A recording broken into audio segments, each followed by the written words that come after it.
Nowhere is the dream of hydrogen's becoming the fuel of the future more alive than here. Perhaps one of the last spots on Earth you'd expect such a revolution to unfold. We're in Iceland, whose tiny population of less than 300,000 is entirely dependent on imported oil. Oil that provides the fuel for its large fishing fleet as well as its cars, trucks, and buses. But if Iceland has no oil of its own, it does possess another underground resource: hot magma from the Earth's mantle, welling up beneath a surface that is itself the product of volcanic oozings in the not-too-distant past.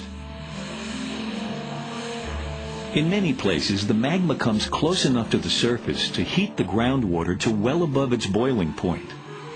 We're walking in one of those spots now, where a borehole was recently drilled to test the potential of the geothermal energy just under our feet. This is more or less 100% renewable power, and then we can actually use that to make hydrogen. So we have a big resource to make a lot of hydrogen to power our own vehicles, our own ships, and then in the future maybe vehicles and ships in some other countries. And be able to transport the hydrogen, which is a way of transporting electricity, and in turn that's a way of transporting your geothermal resource. Yeah. In the last few years, Iceland as a nation has committed itself to this vision of becoming the world's first hydrogen economy, freeing itself entirely from imported oil. Jan Bjorn Skulason heads a venture jointly owned by the government and several major companies with an interest in hydrogen. It has as its symbolic beginning a rather lonely fuel station on the outskirts of the country's capital, Reykjavik. So it looks like it's all set up for a car to pull up and fill up. It's actually ready. You can actually, the station is full of hydrogen. If we had the vehicles here, we could actually fill up vehicles right now.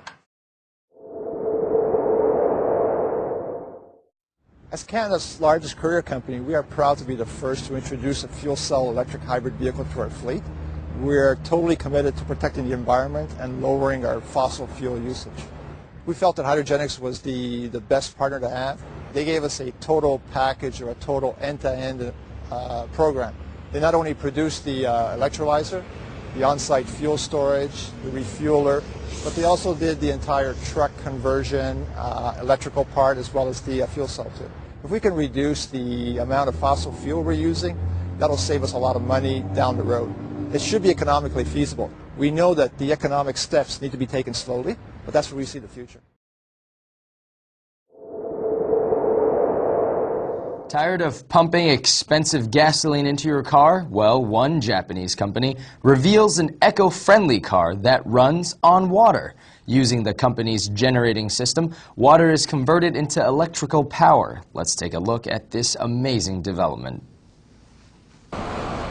All you need is a liter of water, any kind of water to be exact, whether it's river, rain, seawater, or even Japanese tea. According to Japanese broadcaster TV Tokyo, once the water is poured into a water tank at the back of the car, the newly invented energy generator takes out the hydrogen from the water, releases electrons, and finally generates electric power.